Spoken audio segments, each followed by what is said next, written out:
John Wooden, said, don't measure yourself by what you've accomplished. Don't measure yourself by what you've accomplished, but by what you should have accomplished with your ability. What do I say all the time? You're capable of doing far more than what you're doing. Stop playing small. Let's get into it and play big. So I wrote down here, we have 9 weeks left. 9 weeks left before the end of the year. In those 9 weeks, we still have time to generate a lead for a listing and a sale, right? Say yes. Yes. Absolutely. And if we generate a lead for a buyer or a seller, we still have time to follow up on that lead and get that lead either listed or get them in escrow, right? Right. Okay. And if we get them in escrow, we still have time to close that transaction before the end of the year. We still have time to do business, to take a listing, to close that escrow, and have that escrow close to help our families and ourselves have a better holiday season. Even now, when it seems like time is running out. So what I did was, I wrote down here 5 habits of defective real estate agents. So, 5. You've heard of 7 habits of highly efficient real estate agents, right? So I wrote down, so in life sometimes it's not, we don't get it when we're pointed what to do. Sometimes we get it when we're pointed what not to do, okay? So what I want to do is I want to point out what some habits of some defective real estate agents are, and if some of those defects are in some of the things that you're doing between now and the end of the year, you could polish up those defects, bang out those dents, and cruise through to a great finish of the year. So, what I wrote down here is that it's been my experience over the last 40 years of doing this business that real estate is different than a normal job. Okay, so write down, this is not a normal job. More importantly, we don't treat it like a normal job. All right?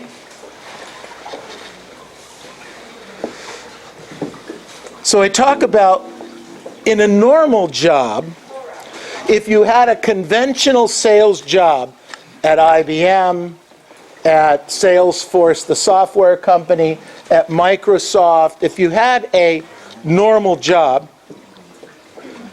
and they were paying you, let's say, $8,000 a month, $8,300 a month would be the equivalent of $100,000 a year.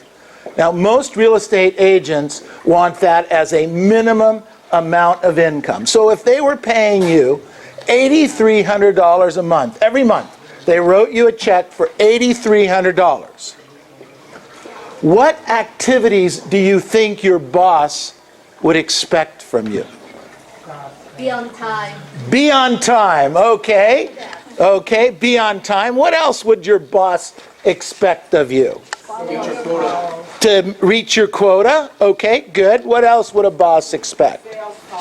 They would expect you to make sales calls or prospect, right? What else? Results, appointments. So they would expect results. They're writing a check to you for $8,300 a month. Okay? So they would expect you to show up on time. They would expect you, would they expect you to work 8 hours? Yes. Whoa. Would they, and if they give you a quota in terms of activities, would they expect you to do those activities every day? Yes. Would they expect that every week? Yes. Or would they only expect it some of the weeks? Every day. Okay. So, would they expect you to know your product? Yes. So they would expect you to preview property. Okay? Every day? Every day. Interesting. But it's only for $8,300 a month, right? So I wrote down here, some agents come into this business and forget that this is a job. I wrote down, because they don't have a boss telling them what to do or holding them accountable, they don't set a schedule, or they fail to stick to the schedule. I wrote down, successful agents keep in mind that they are their own bosses. If you set a goal to earn $100,000 next year, over a 12-month period, that means your goal is $8,300 a month. So in a sense, you'd be writing yourself a check for $8,300 every single month. And we would have to do these activities if we work for a boss, but what happens when we work for ourselves? What happens? Well, some people get lazy, but I don't know. Is it lazy? Is it? Let me ask you guys a question. Let's do sorry? No accountability. No accountability, but let me ask you a question. Are you really lazy? Don't answer. Don't answer. Because it's my belief none of you are really lazy in this real true sense of the word. Yet, we tend not to, some of us, some of the time, not put in what I call a grade 8. Right? But it's not because we're lazy.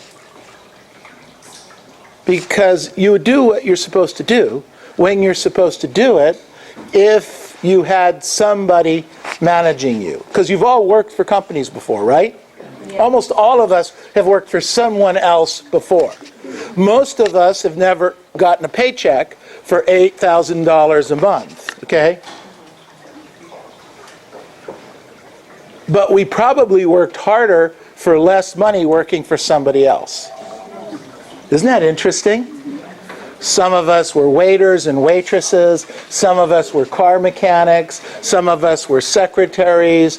Some of us were school teachers, etc., etc. But in those jobs, you tend not to make $8,300 a month, right?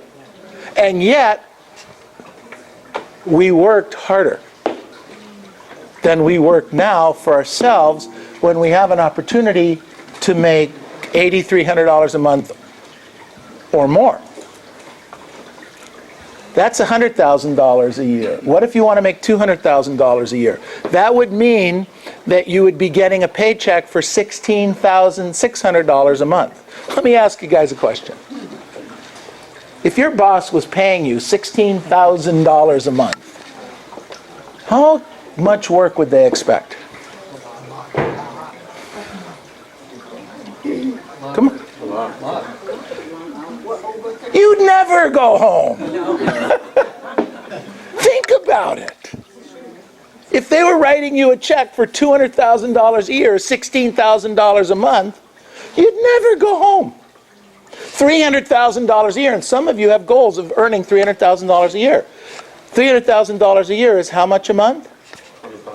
24,000. It's 25,000 even, yeah. 25,000 even per month. 25,000. Come on. If somebody was writing you a check for $25,000 a month, every month on the first of the month they handed you a check, what would they expect from you? You show up on time? You better be early. In fact, you shouldn't have gone home. Right? Preview property? You better preview all the properties I wrote down for you. I ask you to hit 200 contacts a week, you better be hitting 200 plus. Because if you're not doing that and you're not getting results, is your employer going to keep, how many months would an employer keep you without you earning as much as the $25,000 or more? Well, let me ask you another question. Do employers pay you $25,000 if they're only going to get $25,000 worth of return? What are they going to expect? More, right?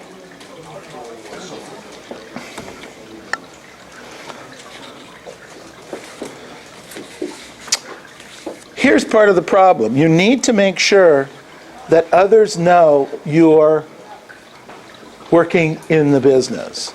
Because some of our time, what happens to us during the work week, because we don't have structure or discipline, is we run into a situation where our Aunt Sally or our sister or the kids or somebody calls you up in the middle of the day and they ask you to pick up the cleaning. Has that ever happened?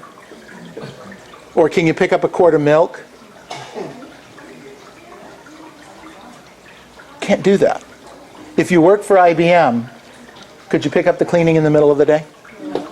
If you work for IBM, could you take off on Thursday and take a relative to the doctor on a regular basis? Could you do that? In an emergency situation, I guess that happens. But in an emergency situation, not because your aunt forgot that she had an appointment with the doctor this afternoon and she needs you to drive her over there. Do you get what I'm talking about? Point number 2. We're dysfunctional because we have no systems. I wrote down here, successful businesses have one thing in common. Systems. Write down systems. Successful businesses have one thing in common. Systems. Systems allow a person or a company to create a predictable and duplicatable results. Agents don't have a boss to tell them what to do, so they don't have what? Hello? Systems. And when the broker says, here's a system, try that, what do? Not you, because I know you do everything I ask you to do, right? Your noses are getting longer. But what goes in your head as independent contractors sometimes? I don't have to do that. Does that really work? Susie doesn't do that over there. Susie does something different, and she's getting all these results. So I'm going to follow what Susie does, even though Susie's been in the business 26 years and has 2,000 people in her past client and sphere base, and I have no one. I'm still going to do what Susie does. You can't do what Susie does until you've walked in Susie's shoes for a period of time. You get that? Yeah. And yet what we try to do is we try to jump over the activities that we're supposed to be working on. We need the systems. So real estate agents must create systems for lead generating, for lead follow-up, for listing appointments, for pre-qualifying, for practicing, and for tracking our numbers. You must have a system for every one of those. But only if you want to make a lot of money every month. If you don't, then it's okay. I wrote down the third thing. No accountability. These are agents. These are habits of defective agents. They have no accountability. Again, without a traditional boss, there is no one to hold you what? Accountable. So, you can be the boss. Or you could hire me to be the boss. Your coaches to be the boss. But you have to allow us to be the boss. That makes sense? Get that. I wrote down here, agents need to stay focused on their goals and hold themselves accountable for working on their schedule. If you committed to making 40 contacts during a prospecting session, hypothetically, you need to hang in to do the 40 contacts. Don't stop at 39. I hear this all the time. My goal was 40, and I did 37, and you're happy with yourself because you're kind of close. Do you guys get that? That's the employee in you. The boss in you, in me, says, what in the hell are you thinking? How big a deal would it have been to make 3 more contacts? You're thinking 3 more contacts is a big deal. I'm not going to get anything. And I'm thinking the next contact's the deal.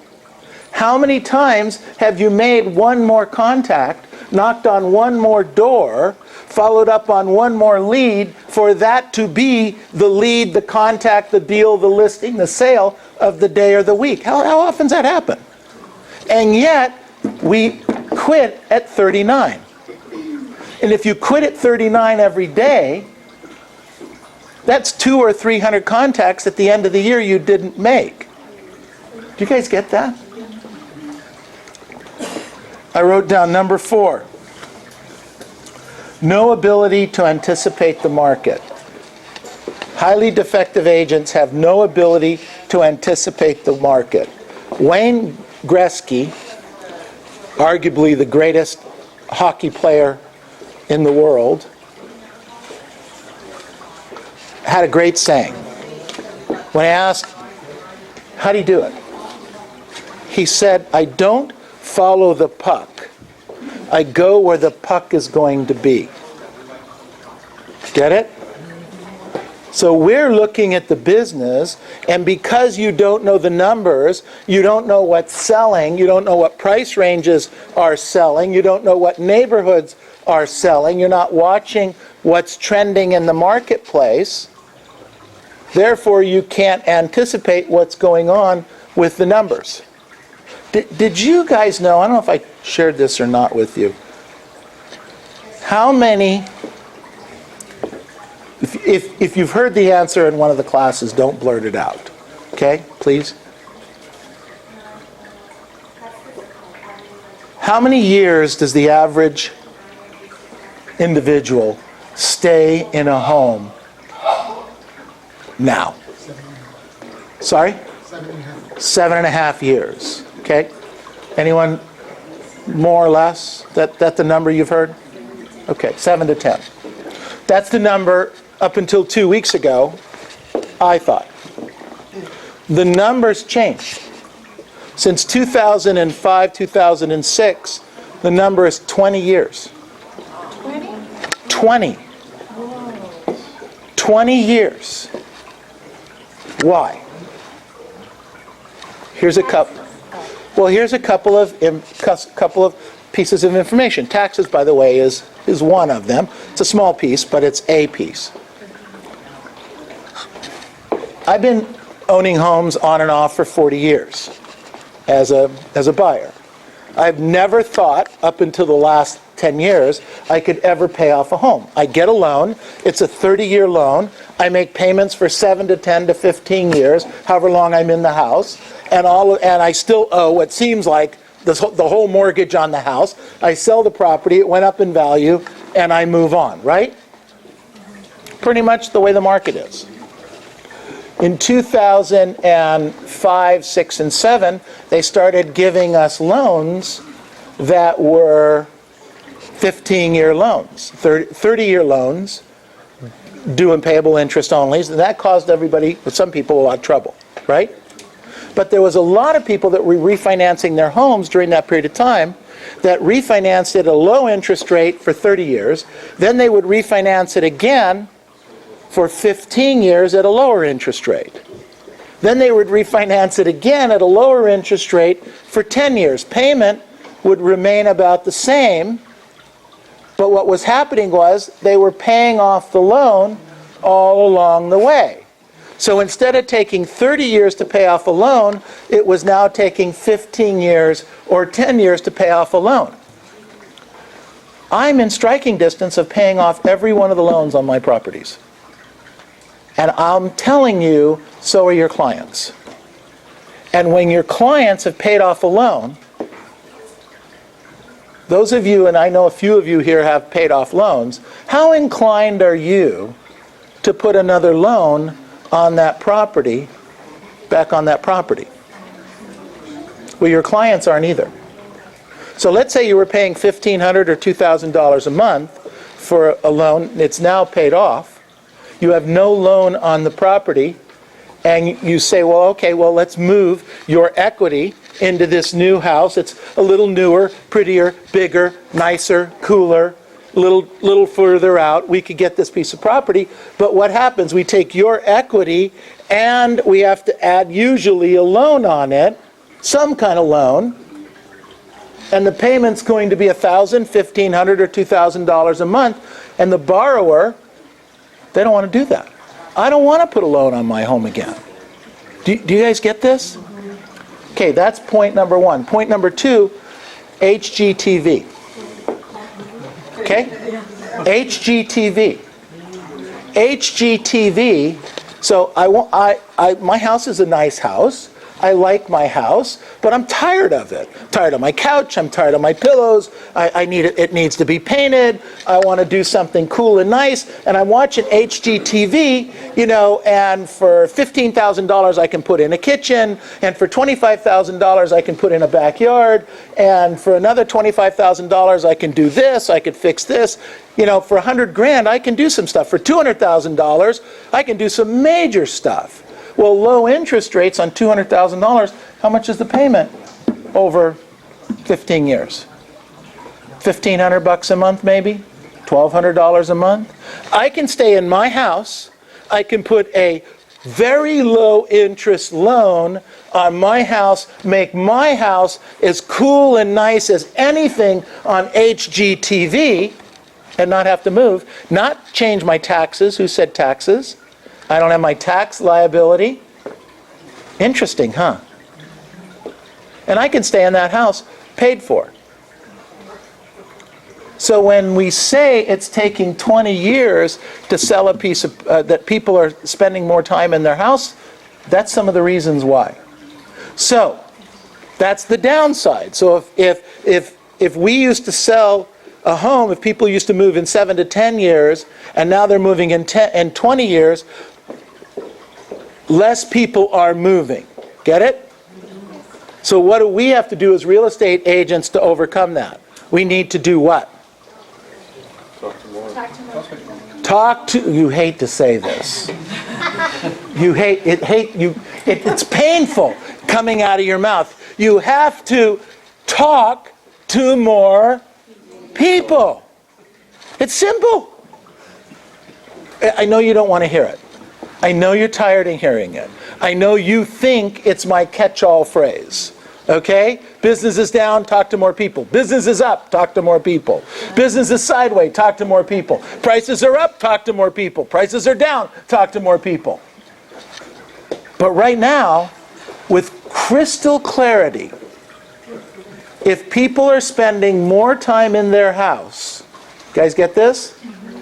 Then we have to, if we want to do the same business or more, we have to what? Talk to more people. That's why we're frustrated. Last year we talked to the same people we talked to this year, and we're not growing our business. We're not growing our business because people aren't moving as often. Does this become clear? So I wrote down here, you don't know your numbers. Now we have some more information about the marketplace, and we know the numbers. You guys get this? And then the last thing, as I wrote down, we're not being honest with ourselves. And that goes to the numbers. And this goes to just your counting. You're supposed to do 40, and you do 39. I ask you, did you hit your numbers? Yeah, I hit my numbers. But you didn't. You were 2 or 3 short. But in your mind, that's okay because you're almost there. Okay? But you're not there. Okay? It's like graduating. You can get a real estate license if you get a 75 on the test. So whether I get a 75, a 79, or 100, it doesn't matter. I passed the test. You get it? So there's no real margin of understanding here. I wish they would grade it that way. I really do. Because average passes the test. Well, the same thing with your accountability and your numbers. We're cheating ourselves by not doing our best. If I only need a 75 to pass the real estate exam, I am not going to work to get 100. I'm going to work to what? Pass the test. Get it? If I say to you, make contacts, then the same concept goes in. If I say hit 40, you think 40 is the cap. I'm not saying you because it's a different you. Okay? Don't take this personal. Agents think 40 is the cap. So if you hit 39 or 37 or 38 or even 35, you're in the range of an A. I'm pretty good. I'm pretty good. I got an A. What if 40 was the minimum?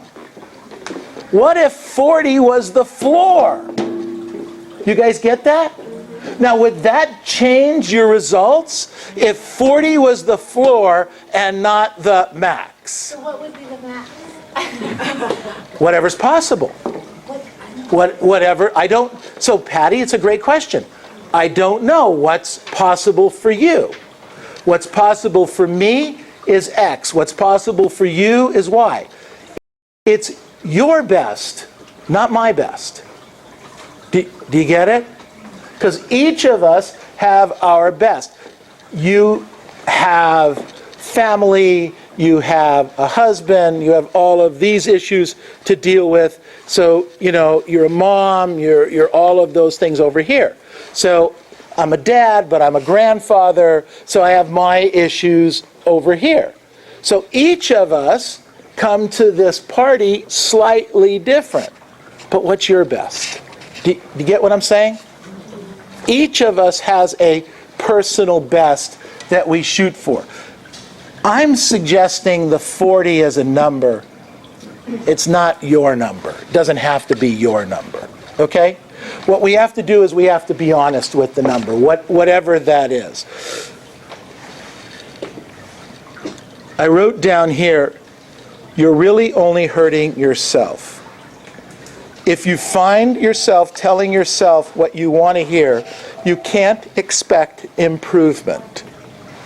You can't expect improvement. My favorite saying, you are where you are because it's okay with you. Because if it's not okay with you, everyone's doing this. No, it's not. Well, yeah, it is. Truth. Because if it wasn't okay with you, if it wasn't really not okay with you, you'd do something about it. You would say, that's it, I'm not doing that again. I'm not eating another taco. Okay? I'm not. Okay? I know why I'm 15 pounds overweight. I don't exercise enough and I eat one too many tacos a day. It's simple. But that's what I do. I am where I am because it's okay. Now, I can get mad at myself at the end of the evening and I can say, darn it, I want to lose this 15 pounds and I want to do this and I want to do this. But the truth is, the real truth is I'm not doing the job that needs to be done to accomplish that. I understand that. Take ownership of that and then deal with it. And if you're okay with it, then be okay with it. But if you're not okay with it, if you want a better life for yourselves, you want a better life for your family and for your children, then do something more. Something a little bit more. Okay? A little bit more. You don't have, if it's 40 contacts a day, and truthfully right now all you can hit is 35, and that's all you can do, and do that at a really high level and learn all your scripts and dialogues, then you know what? Do that and do that consistently over time until you build the muscle to be able to go to 36. And then you build that muscle and go to 37. Does this make sense? You guys getting that? This is a competitive market. And it becomes more competitive when you understand the numbers of the game. There are people in 2006, 7, 8, and 9 who left the industry because they couldn't take the heat, they couldn't stand it, they couldn't do what needed to be done. And they stayed out of the market. Okay? Then in 2011, 12, 13, and 14, they came back in because they heard the market was and is getting better. Absolutely. But here's an interesting piece of information. Year to date, write this number down, in the CRMLS, according to the last numbers I ran last week, the market in terms of number of transactions closed is down 4.5%. year over year. Last year over this year. Okay? Now, it doesn't include new homes, and there are some more new homes in the marketplace, but not a dramatic amount. But that means there's 4.5% less transactions being closed in the CRMLS. Now, that's a very big multiple listing service.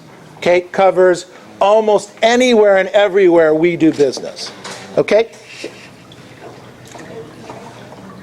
And there are a few more real estate agents that have come into the real estate business. So the pie is getting somewhat smaller. You guys see this? Somewhat smaller. And the people eating on the pie are getting a little bit more. So that means there's less pie for more people. Do you guys get this? And the great real estate agents, the people who learn their scripts, learn their dialogues, do what they're supposed to be doing, they're not the highly defective, okay, are doing some more business. Superstars are doing some more business.